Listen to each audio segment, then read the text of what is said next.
Yes, what is up, everybody? Welcome to Ginger Runner Live, episode number 227. You beat me to it.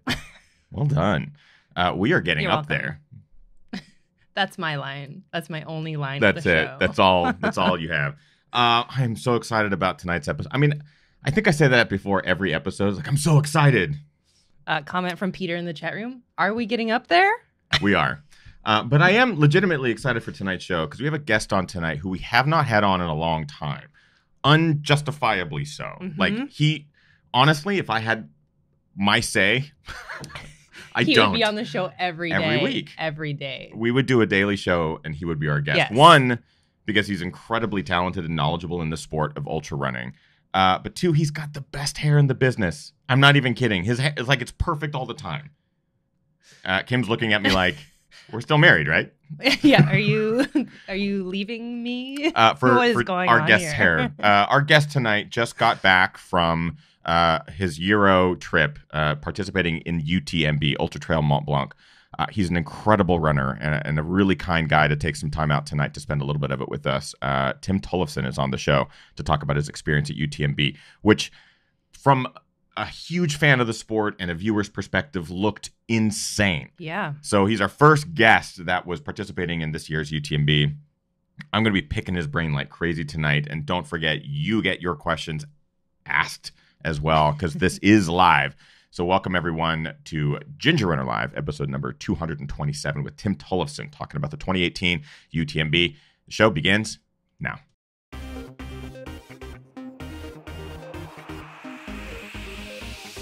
Ginger Runner. Yay! What is up, everybody? I'm enjoying an adult beverage. Our guest opened his I'm just gonna show you what's going on back here. I introduce the guest in a little bit, but now everyone missed it. Open up that giant godlight behind you. Open up. There it is. Wait for it. And then out from that godlight came LaCroix.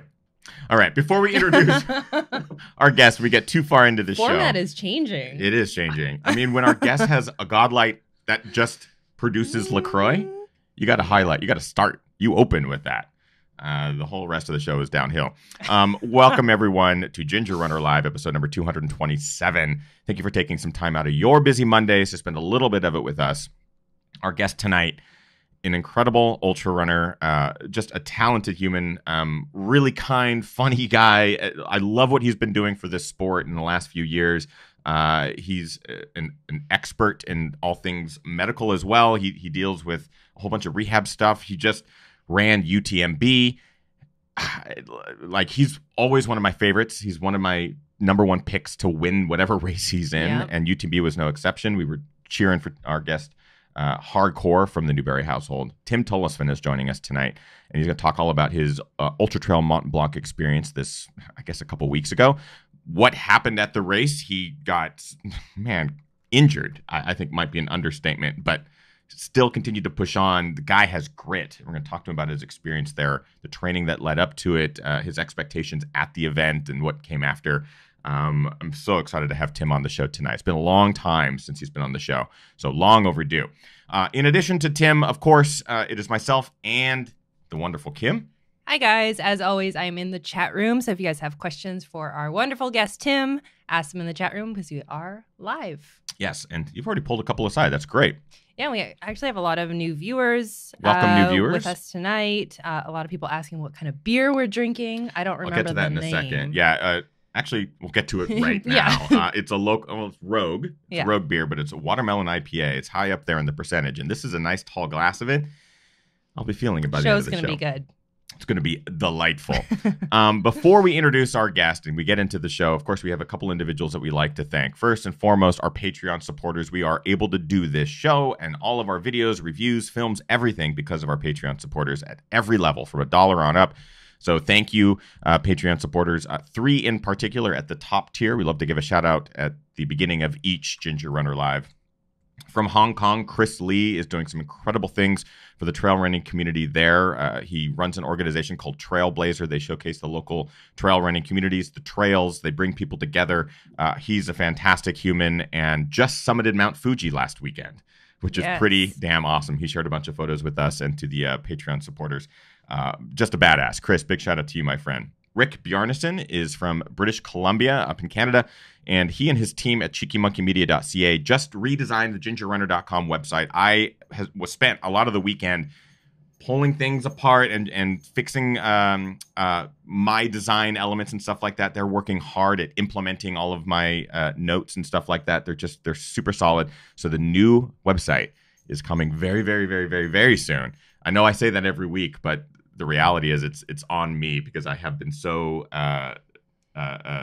slow in getting them the notes. So it is right around the corner. Big shout out to Rick, an ultra runner himself. And finally, Brian Sands, an incredible human who has a really wonderful journey. He lost over 100 pounds, ran his first marathon last year, ran his first 50K just a matter of basically a month and a half ago. Is already training for a second 50K. And first 50 miler. Just a wonderful human and inspiring to the entire community. Big shout out to Brian. Congratulations, my friend. You are going places. We actually had him on the Ginger Runner Live actually a couple of weeks ago. Yeah. It's well worth the listen. Go back, watch, or listen to the podcast. It's all there. Without further ado, our guest is taking time out of his busy night, just like all of us, to spend a little bit of it with us. He's coming to us from what I'm going to imagine is the medical facilities on the UTMB course. He's still there. They haven't released him yet, but that's not true. He's actually coming to us from his work. So without further ado, Mr. Tim Tollefson. Yay! How are you, man? Hey guys, what's up? So you're not still in the medical facilities at UTMB, I'm assuming. No, after a medically induced coma for 7 days, they released me. So they just shoved cheese and croissants into your bloodstream. Straight through the feeding tube. It was awesome. And then they pour wine, but it doesn't sound so bad. No, I recommend everyone getting hurt at UTMB at least once in their life. So where are you? I mean, you're coming to us from work, which is where, and describe a little bit of that, just so we know context of where you are now. So I am in Mammoth Lakes, California, where I live and work, and the facility I work at is at Mammoth Hospital. We have an outpatient orthopedic clinic on the campus, and 95+% of what we do is outpatient ortho, musculoskeletal specific injuries, and work with a lot of local community members or high-level athletes that come through town. And then even more on a micro scale, I am in the break room of our clinic. So I felt it was a fitting place, but I can reach the refrigerator over my shoulder. That's the godlight. Yeah. The LaCroix producing light of destiny. I love it. Yeah. So it's been a long time since we've had you on the show. I know that you have this. I want to get right into UTMB. So I know that you have this close relationship with this event. You've run the big race twice, UTMB, CCC. You've placed second or third in all of them. So you have a really close connection to the front of the pack of these races as well.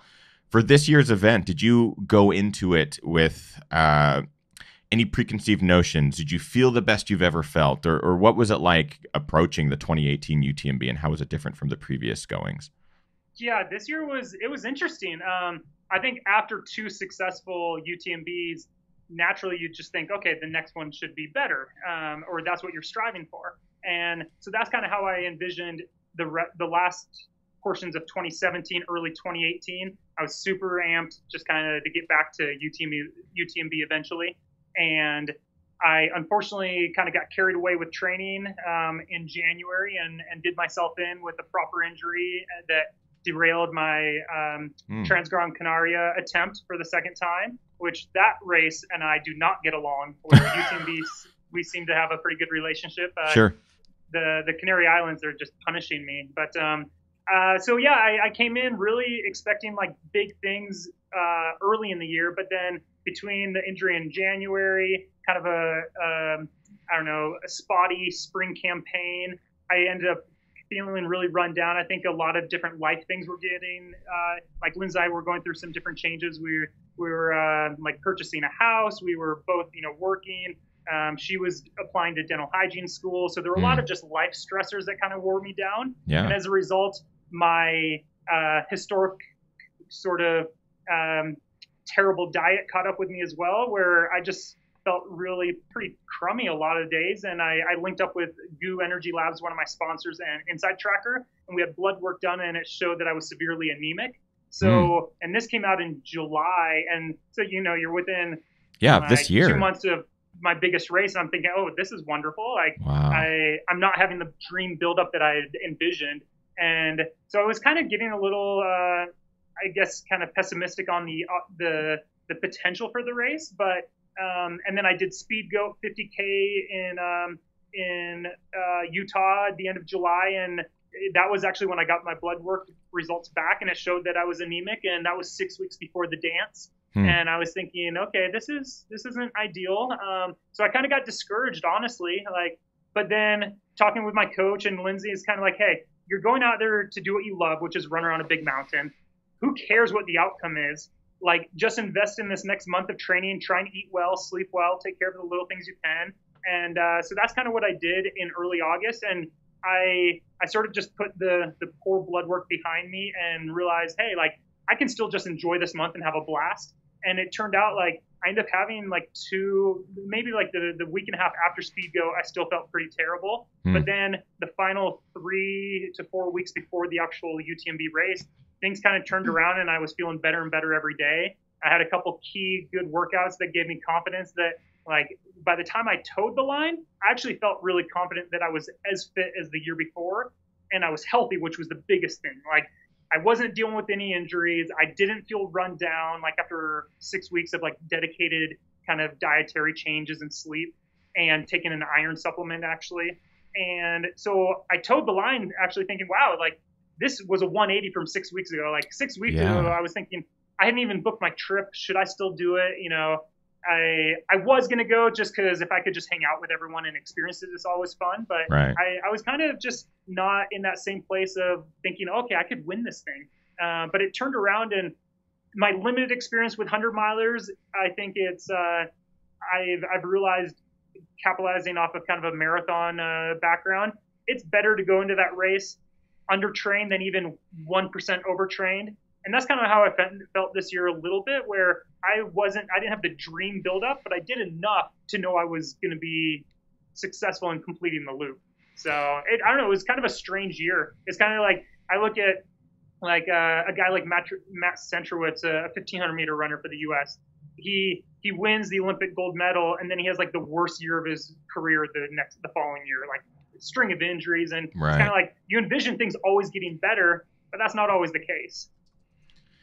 It's crazy to hear that, like, there's only so much that I'm able to gather via social media and stuff like that of kind of how that year unfolded for you. But just to kind of hear you explain this, it sounds much more intense as far as not ideal, starting in January and on. So you're dealing with all sorts of, not running to what I'm sure you already feel is your best ability. Like, coming off of the last few years, it was probably pretty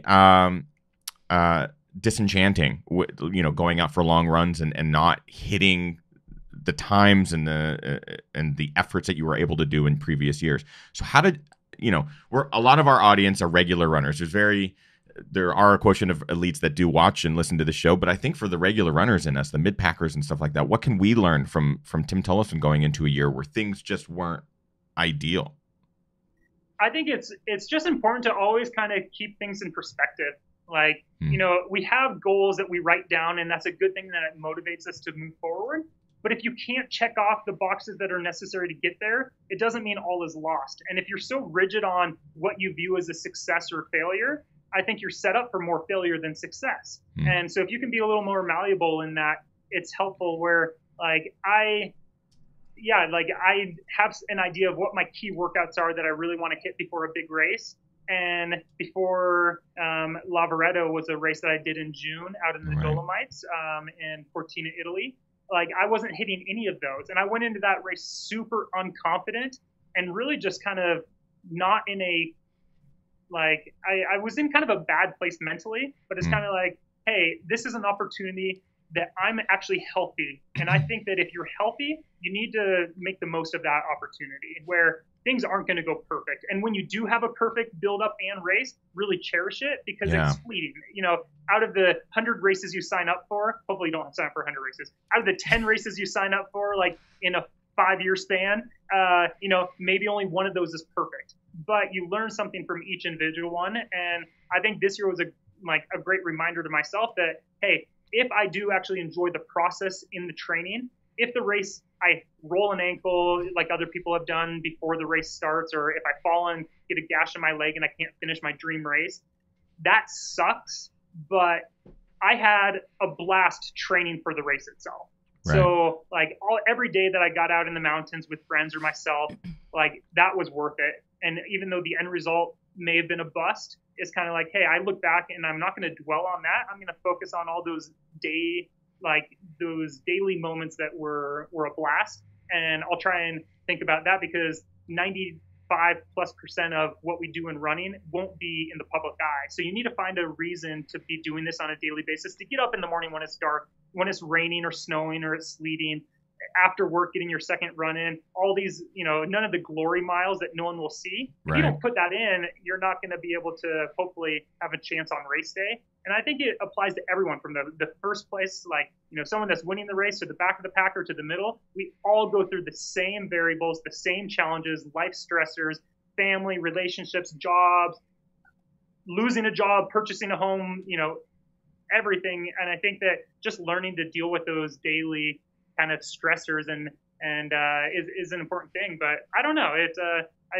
I say that, but it doesn't make the initial moment of DNFing a race any less painful. It guts you. But I think you can keep it in perspective that it's just a race. Whoa, did I lose it? I didn't want to interrupt, but we got a great focus of the LaCroix can. But we're back to Matteo. It's my stand-in.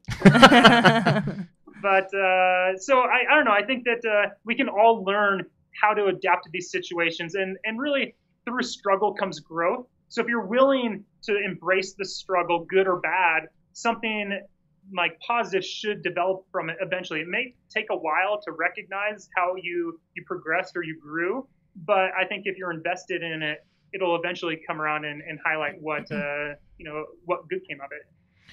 That right there, that last bit, man, I can't agree more. It's being patient through the process. It's so easy to get wrapped up in the way I'm feeling right now is the way I'm going to feel forever, or this injury is permanently going to alter who I am or what I do or my abilities. But just being patient. We've been on this trend lately on this show, having guys like Rob Krar on and Casey Lichtai, who did incredible at UTMB. Got to give her a huge shout out too. Who have gone through incredible injuries that have taken them out of racing for a year or more, and then to see them come back with just a bit of patience. And it sounds like you were going through shit that was taking you out of your regular schedule and probably knocking you back a few notches just of getting out and doing these big runs or doing whatever you need to do.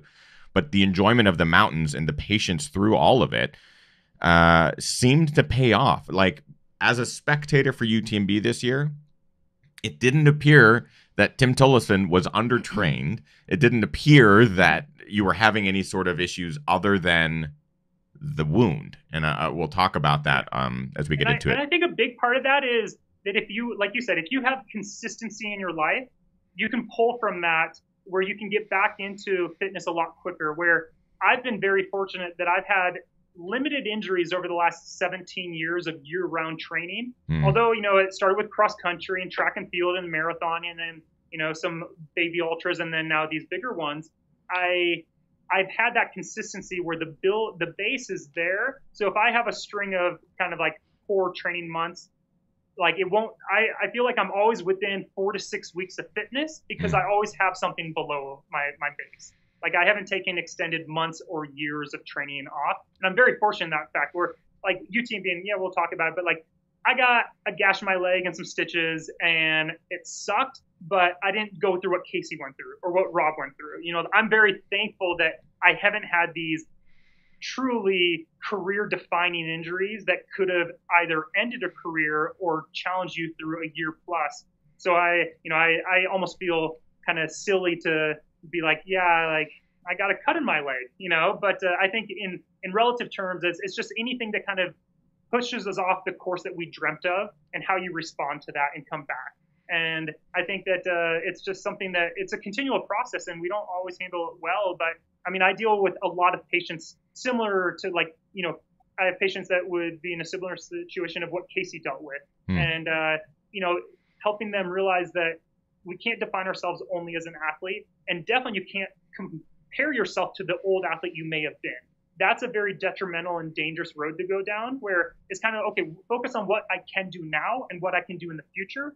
And you have to sort of cast the shadow of yourself, kind of behind. If you get locked into onto that, it could be very depressing, depending on what someone's dealing with injury-wise. Like, major injuries, it's possible you might not get back to that level, but you have to find a way to still love what you're doing and be active and get out there and hopefully build relationships with people. It's, man, that seems to be an ongoing theme in the last couple of months of this show, and I love it. Not defining ourselves by our athletic ability, our results.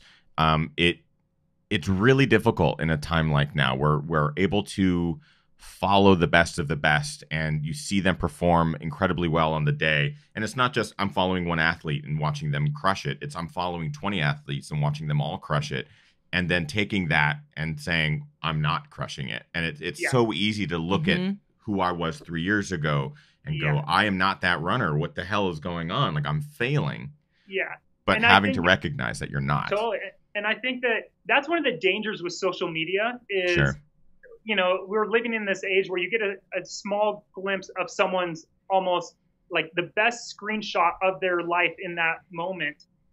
Like, and most of us don't post all the shitty stuff or we don't post that much. So you're comparing yourselves to almost these fictional lives. And then you have a hard time thinking like, I don't do these amazing epic things. And like, I'm guilty. Like I only share really pretty photos. Like I don't share like all the tough days that I go through or that Lindsay and I struggle with. And I think there's one of those, like, how much do you share? How much don't you share? But, we're all going through that. And I think that we all struggle to get to the start line, like if it's physical, mental, or, other issues. And just realizing that, it's okay to struggle. But it's also okay to ask for help. Like if you really are struggling. I mean, I love it. I love that we're talking about this too. It's relevant. It's something that everyone needs to hear, especially from guys like Tim, who are at the top of the sport, but also go through their own trials and tribulations, their own life stuff that maybe doesn't make it to social media, but we all deal with it. We're all normal. We're all humans. So we're going to talk about UTMB and this little thing that became a big thing. I want to call it a little cut, but I don't think it was a little cut. I in my mind, I'm picturing like this giant gash down your quad. And I think someone posted a picture. There's like a tiny bandage around it. And I was like, that does not do it justice. I can guarantee you. It's huge. Yeah. There's a river of blood following Timoteo. River. Just a river of blood. Yeah. Mont Blanc is Mont Rouge. Am I off a tangent? You are. Okay. Your glass is like almost empty. I was there, guys. I promise. We're going to talk about UTMB with Tim here in just a second. But of course, we are live. We have tons of live questions. Kim pulled a bunch aside, so let's get to some of those. Yeah, we have a couple training-centric questions. There's a question from Chris Brown in the chat room. Chris just asked, Tim, do you have a coach? If you do, who is it? Is that the rapper? Yes. Yes. I can confirm that. I do. I work with Mario Frioli. And we've been working together now for maybe it's been 3 years, pushing 3.5 years, almost my entire ultra career. And I find it really helpful. Like, I have a background in exercise physiology and 17 years of distance running training behind me. I've worked with great coaches, but I find the benefit of a coach myself incredibly powerful, and it keeps me objective. I will kind of get short-sighted in my training, and I'll think about doing things that I think it sounds great, but I lack that sort of kind of critical thought of someone to be able to tell me, this is kind of stupid, or we shouldn't be doing this at the moment. So I love having someone thinking of the big picture when I'm not.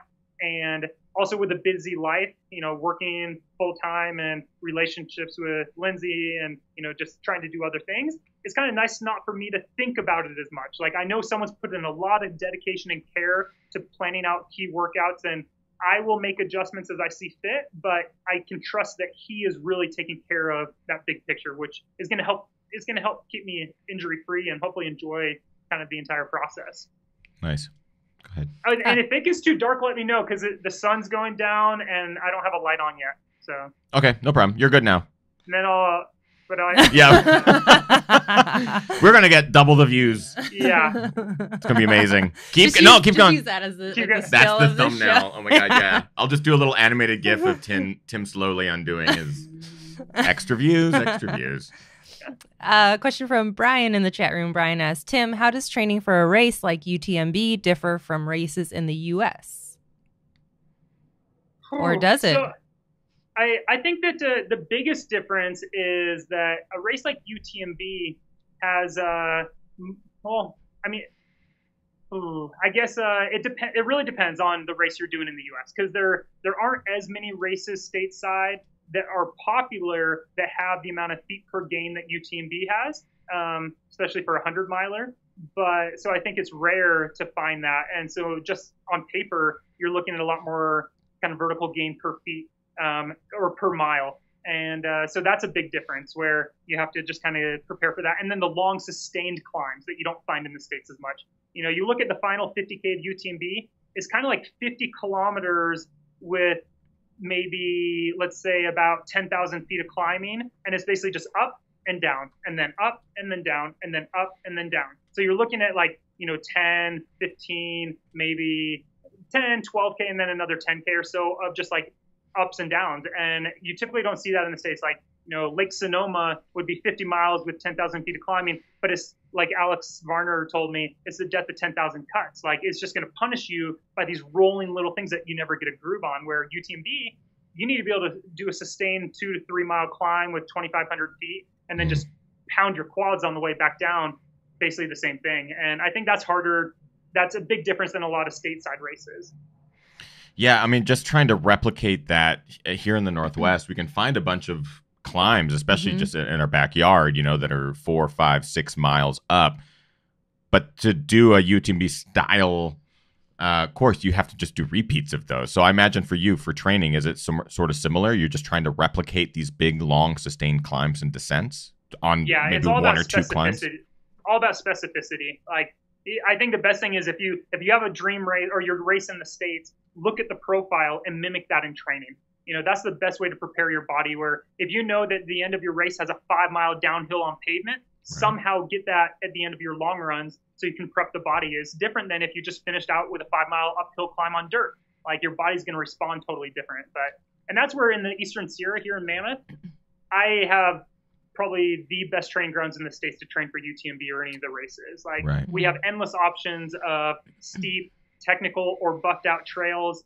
High altitude, a lot higher than the UTMB course itself. There's a misconception thinking that it's a high altitude race. The high point of the race is, I think, 8,400 feet over Grand Col Ferret at UTMB. So that's almost lower than everything I train at in Mammoth. But it's just the sustained amount of vertical gain, 33,000 feet over 105 miles. That's where it kicks you in the ass. Yeah, no doubt. Let's get to one more live question, and then we'll start talking about this year's race. Yeah, a question from Nathaniel in the chat room. He asked, Tim, UTMB brings viewers close to the action.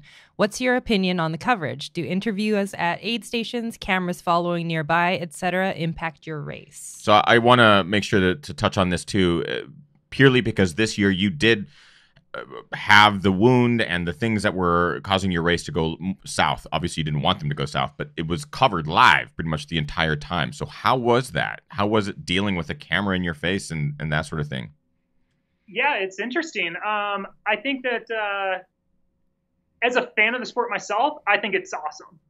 Because I want to progress the sport's popularity stateside in Europe, everywhere around the globe. And access to the sport is going to be the first step. And so I think from that standpoint, UTMB is doing a pretty fantastic job of starting to produce content that viewers can follow stateside. And I apologize to everyone that lost sleep, like because of the time difference, but and that we didn't produce better results for you. But I think that it's really cool that you can have this in race footage being delivered live and follow your runners online. But it does, and personally, it hasn't ever bothered me. I think it's kind of neat when you see like a camera crew around. But this year was interesting because things weren't going textbook and they weren't going perfect, and I was struggling quite a bit. And in that moment, you're descending towards La Foulée, and it's a long descent from Grand Col Ferret to La Foulée. And I normally love that stretch. I love downhill running, and it's a nice grade downhill. I'm normally flying. Every year I've seen Brian Powell right before I enter the aid station on the pavement, and I get the pavement, and it kind of feels like my road running background, my days. And I'm running like 6-minute pace down there. This year I'm hobbling in at like 9-10 minute pace. I'm pretty frustrated. Like I'm in a lot of pain. I start seeing these people, and over the last hour I had decided I was going to drop at La Foulée because I was in too much pain. I wasn't able to run downhill. I knew what was coming. And I didn't even think about the place I was in. It was irrelevant. I didn't care. It was more, I just don't think the risk reward is worth it anymore. I'm going to hurt myself continuing on. But as I approached that aid station, there were so many people like cheering me on, friends, people from Hoka. And I entered in, like, it just kind of hit me emotionally where like I had always envisioned that like if I ever cried in a race, it was because I won UTMB and I'm just like elated with joy. And instead, I'm entering this aid station still with 35 miles to go and 40 miles to go, and I'm breaking down emotionally. And I enter the aid station, and then there's the camera crew, and I was really just embarrassed that I was like tearing up. That like I tried to get a little food, but I wasn't thinking clearly. I sat down and I just kind of closed my eyes because I'm like, okay, close your eyes and everything will disappear. Like no one is around you anymore. And then I was fighting really hard not to just like cry in front of the camera, and I was crying, but I then took out my sunglasses and put them on, and my mom sent me a little video of that because she videoed the TV of this, and the commentator Randy Gaylord, he said something about like, oh, Tim's putting on his sunnies, his signature style, and I'm like, no, I wasn't putting on my sunnies because I wanted to look cool or anything. And it was actually, it wasn't bright outside. And what's funny is my sunglasses were tucked inside my front pocket. And I had goose stroopwafels in there that had been broken up and like caked the inside of my glasses. So like when I put them on, I couldn't even see out of my glasses. Like they were just like caked with sugar and stroopwafels. And so I'm like, okay, this is going to be really embarrassing if as I leave the aid station that I'm already crying at, I trip and fall and just lay out. And but so I think that in that sense it was interesting that you have the camera there, but I think it's also kind of neat that it captures the rawness of what these races are. And like I'm not alone in that. There were plenty of people out there that suffered probably a lot worse than I did, perhaps, and they probably had emotional roller coasters. And I don't know, it's kind of nice. It doesn't bother me that they have cameras, I guess, but it definitely in that moment is kind of like, you want to just be alone, but I understand that part of being towards the front is you're never going to be alone. Like, and that's okay. It's kind of what you sign up for. So it's not anything to really kind of be upset about.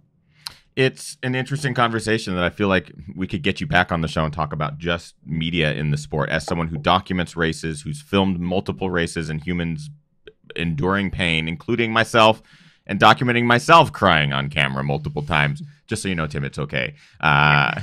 Wives love it. No, she doesn't. But as someone who has also gone through that same thing, but not at the front of a race by any means, I can sympathize of going through those emotions of I don't want to show emotion. There is a camera, but at the same point, I need to open up and feel that emotion. I also know that I remember earlier in the day seeing you shove the stroopwafels into your pocket. That was an interesting thing. Side note, you peel them out of the packaging and then put them in raw. Oh, yeah. I was really surprised to see that. Were you not afraid of the rain or anything like?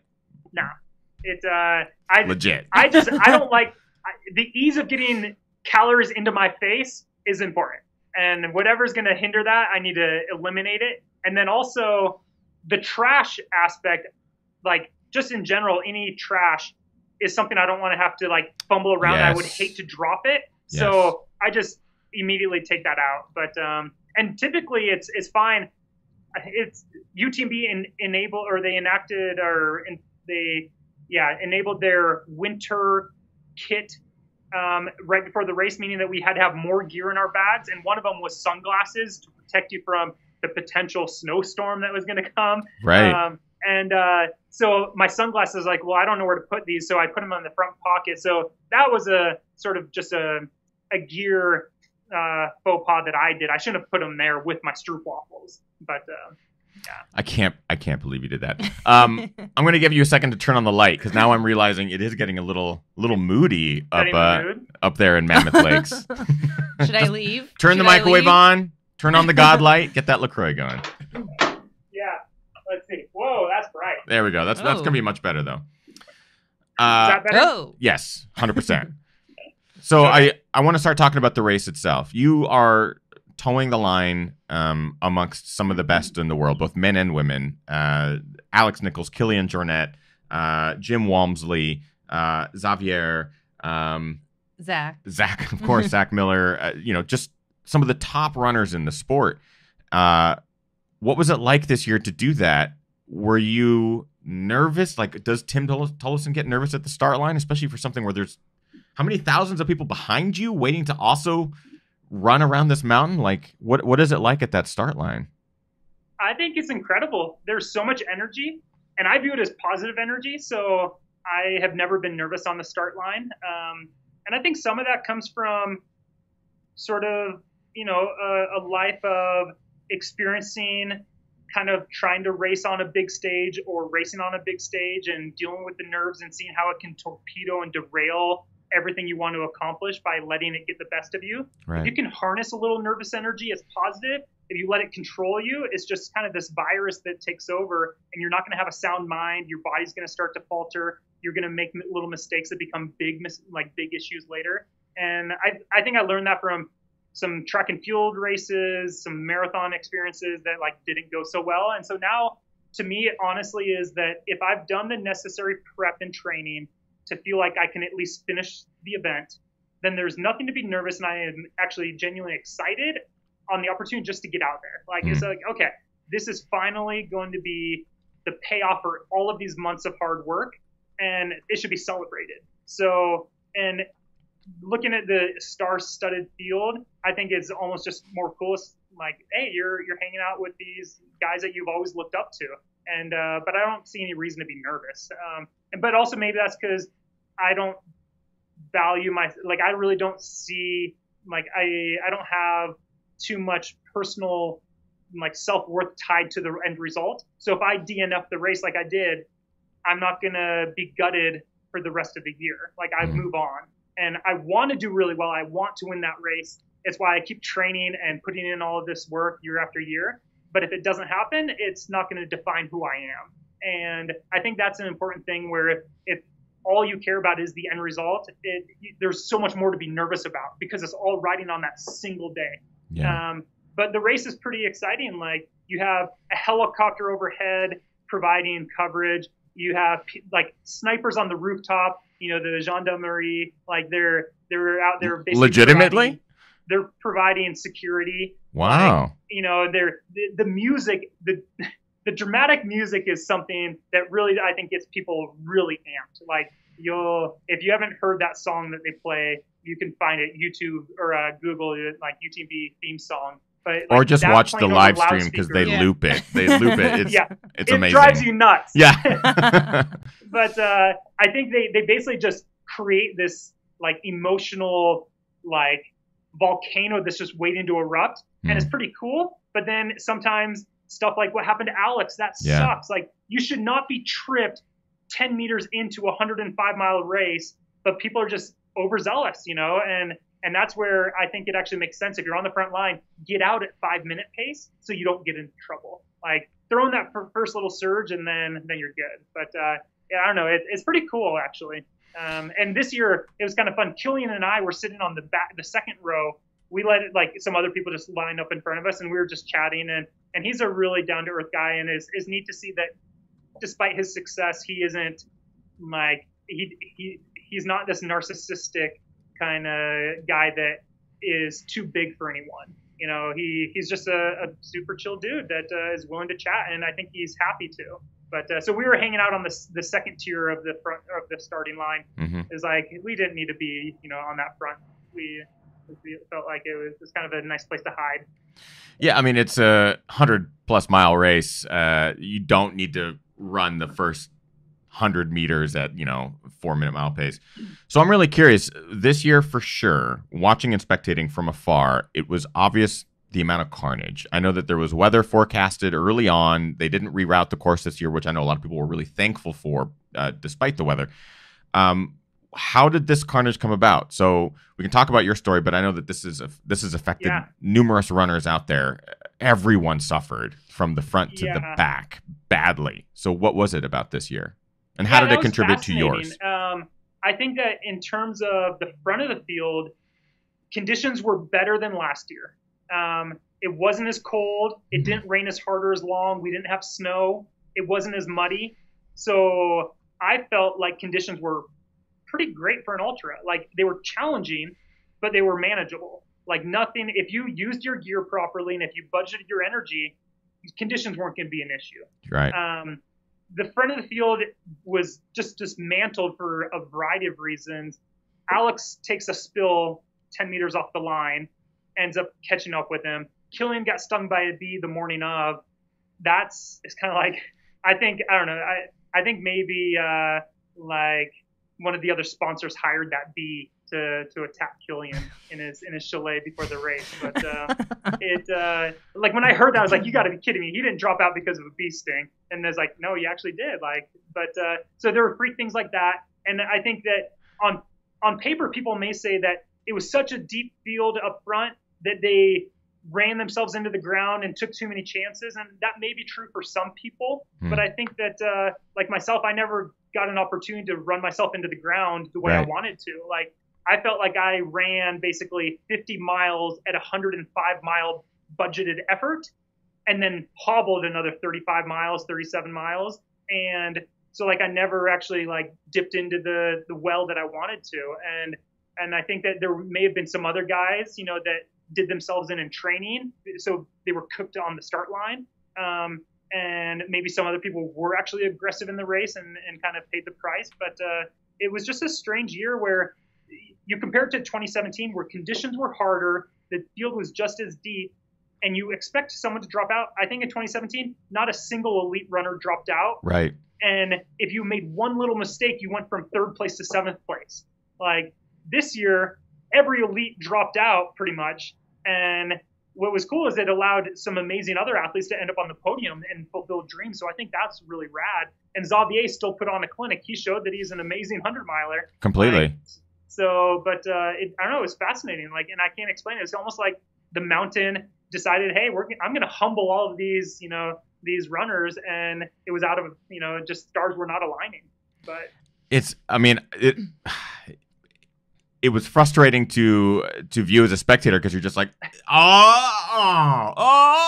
And that's happening on both the male and female sides. I know. Sure. Yeah. And so it was so surprising, but it also makes me so excited for next year and like just for the events that are coming up here in more recent times. That's what I was going to say. I'm like, North Face in San Francisco and South Africa and all these races that are coming up. It's going to be stellar. Yeah, it will be. And I think you have basically everyone that lined up probably wants to kind of avenge themselves a little bit. Sure. And so they're going to put their eggs into a different basket.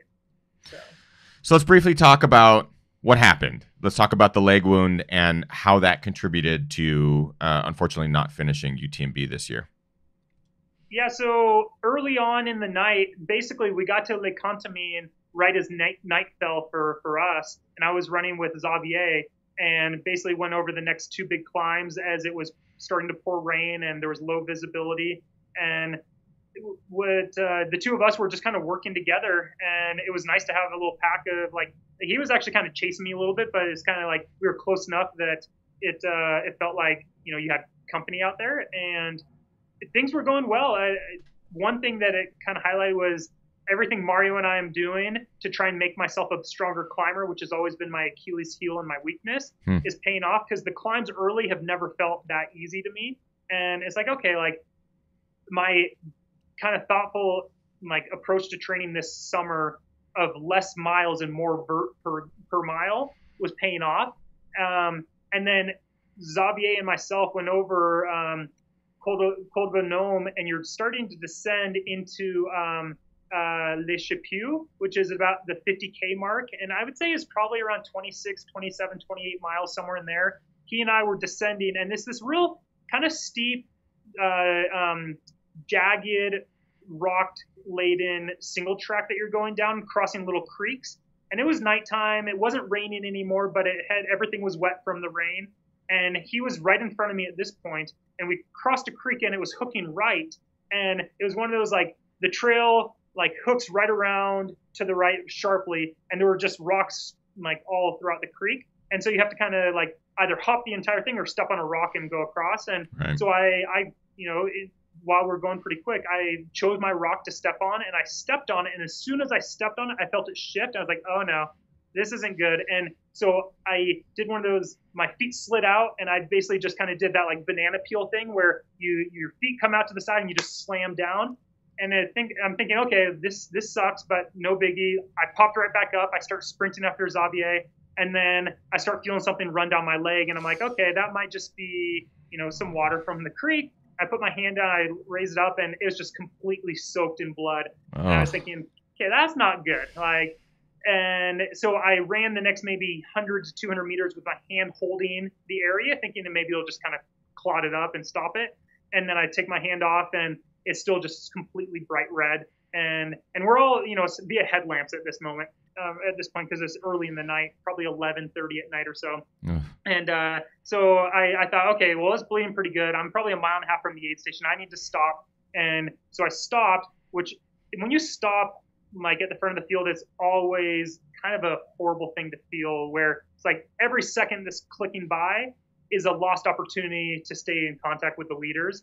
And I had to take off my backpack, take out my bandage that you're required to have, take out the bandage, peel it apart. I wrapped my leg really tight, and instantly it just bled through the bandage. I'm like, okay, like this needs a little more than like just an elastic bandage on there. And so I decided I'm going to run down to the aid station, which is probably a mile and a half, maybe 2 miles at most from where I was, put my backpack back on, start running. At this point, I'm just more frustrated that when you fell, Tim, like you don't fall. Like I just never fall. It's just not something I do. And then I did fall, and then I happened to fall on like a jagged rock that has now sliced open my lateral thigh.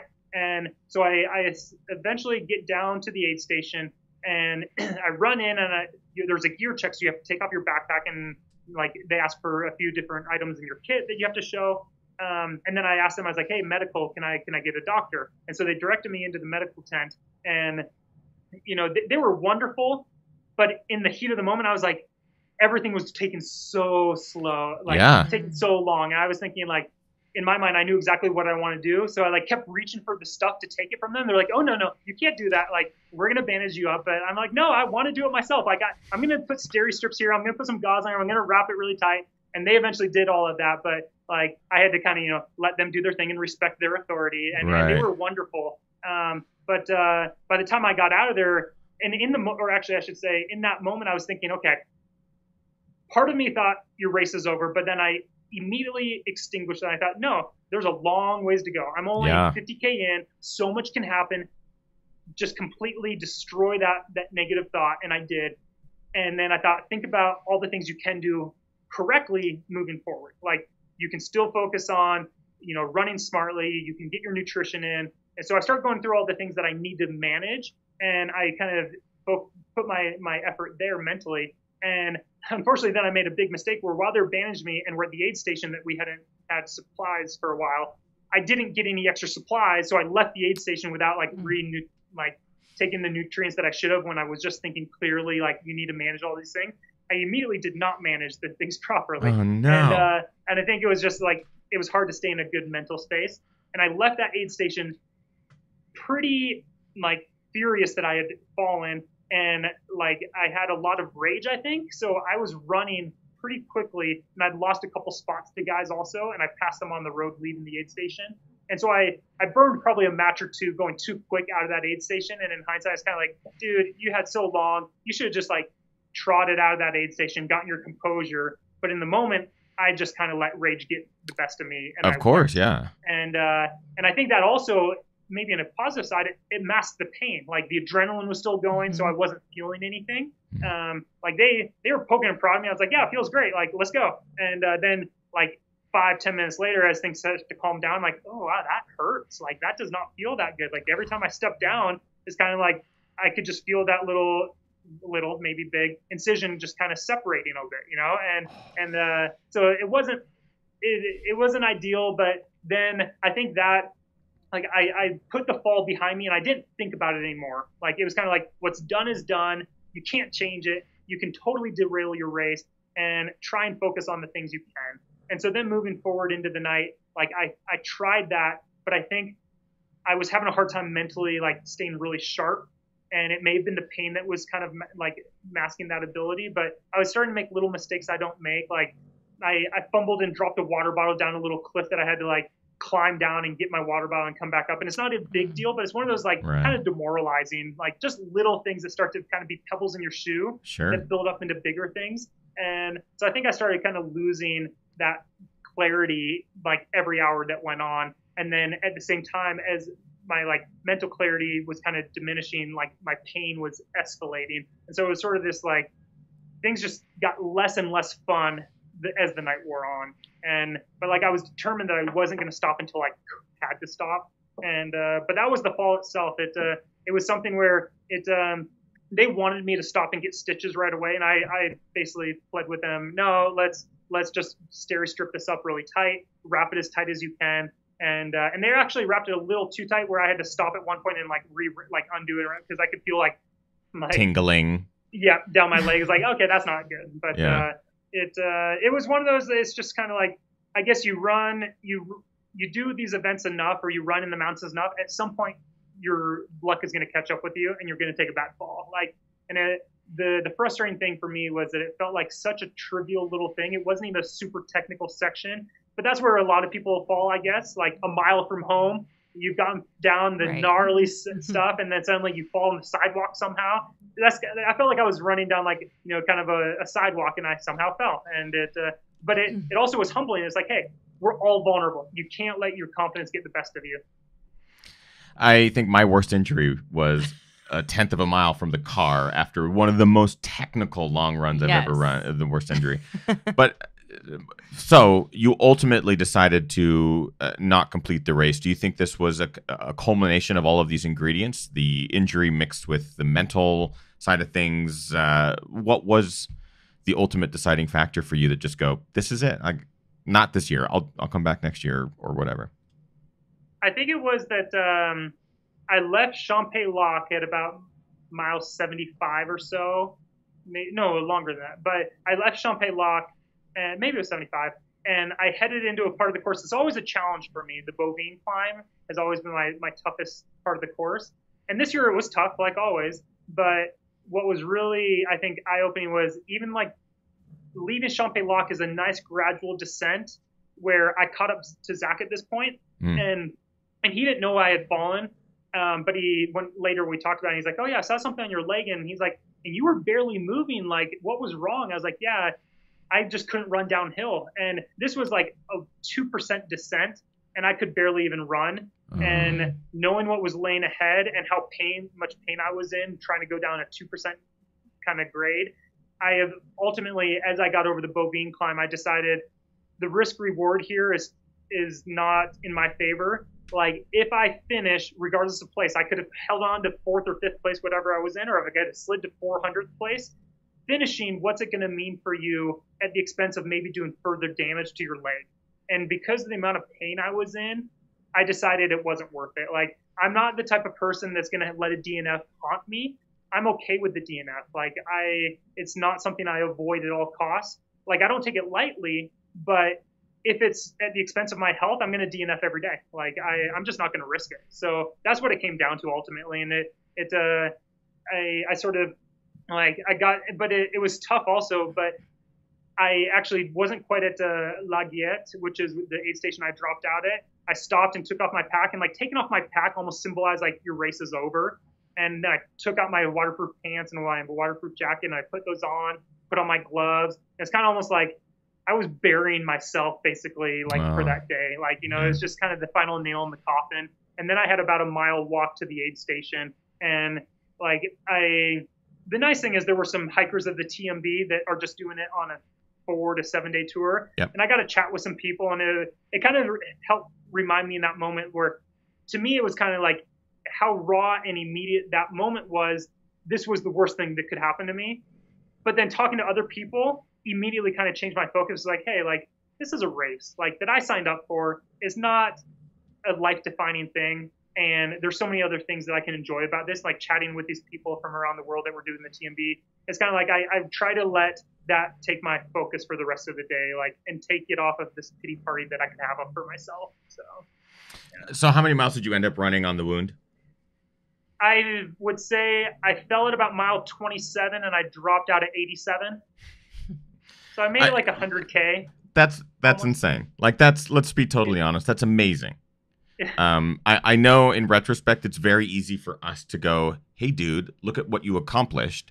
And for you to also have your own mindset tell you, hey, dude, look what you did not accomplish. So I understand that dynamic. But please, Tim, know that, holy shit, like you did more than most humans would ever do as far as running on a wound like that through pain, dealing with all that. I hope that helps put things into perspective. But I also imagine that the distance from this point, like you now have had time between you and the race, much better headspace. I think that the mental kind of pain is, for me personally, was far greater than the physical. I mean, the physical pain was pretty great, sure, but the physical pain stops basically when you stop moving. The mental pain continues basically for every waking hour, like until you learn how to cope and move on past that, which I have accomplished that. But, you know, the first few days after, you can't help but run through what ifs. Like, what if I hadn't fallen? What if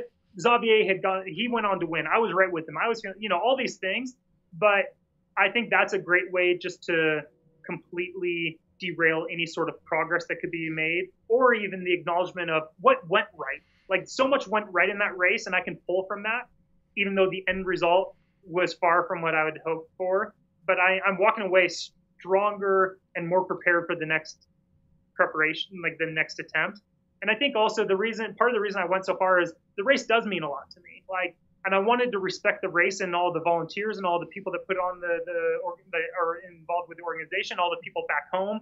Like, I was honestly thinking about you guys and everyone that was watching, knowing that they're staying up throughout the night to cheer us on. It's kind of like, I'm not alone in this. Like, everyone is supporting all of us, and you have to give it your all to a limit, you know, to an extent. But I thought it was kind of a neat thing that even though when you're in the middle of the night in a different country and it's pouring rain and you're running by headlamp and it's on a technical single track trail and no one's around, you don't feel alone if you have loved ones that you know are rooting for you. And I think that's kind of a cool thing to experience.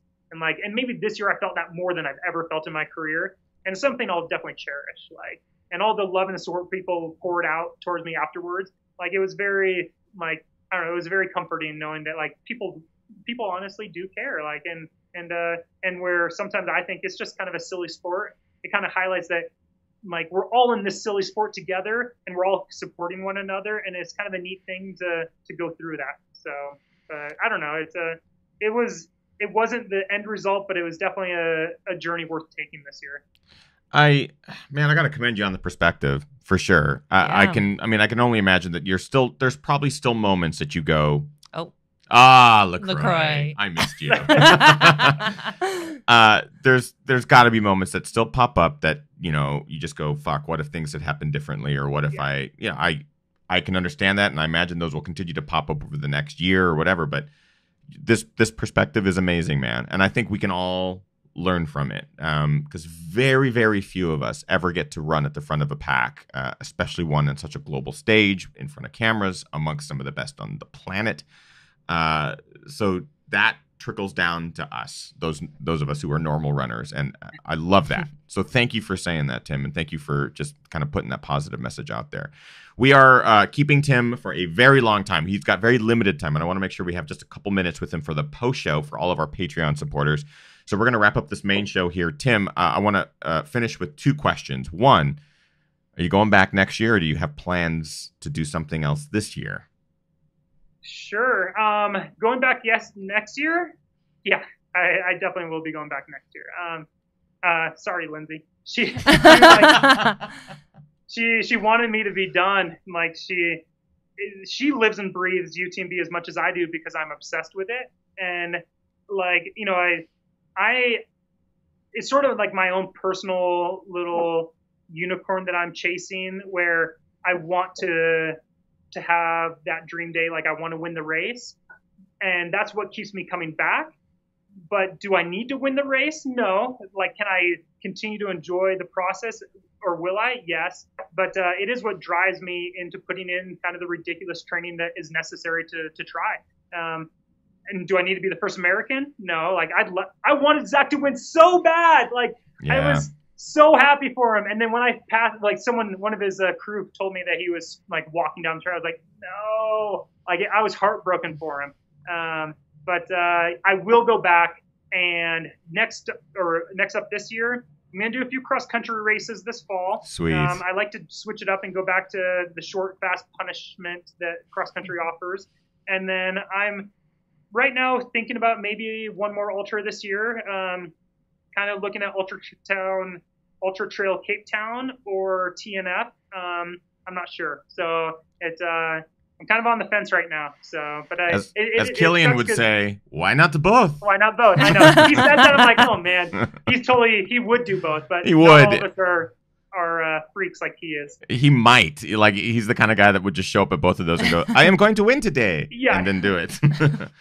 And the second question, Tim, is where can people find you on social media so they can follow up? I know we have a lot of viewers who are going to be curious and have questions and that sort of things. Where can they find you? Find me on Instagram at Tim Tollefson, Twitter at Tim Tollefson, and I'd say those are the 2. I won't accept people on Facebook. I apologize, but I keep that for actual face-to-face people I know. But so I keep it a little more limited. So. It's okay. No need to apologize. There's plenty of places people can find you on social media. I think Tim just deleted you, actually, off of Facebook. I was keeping tabs. He just deleted me.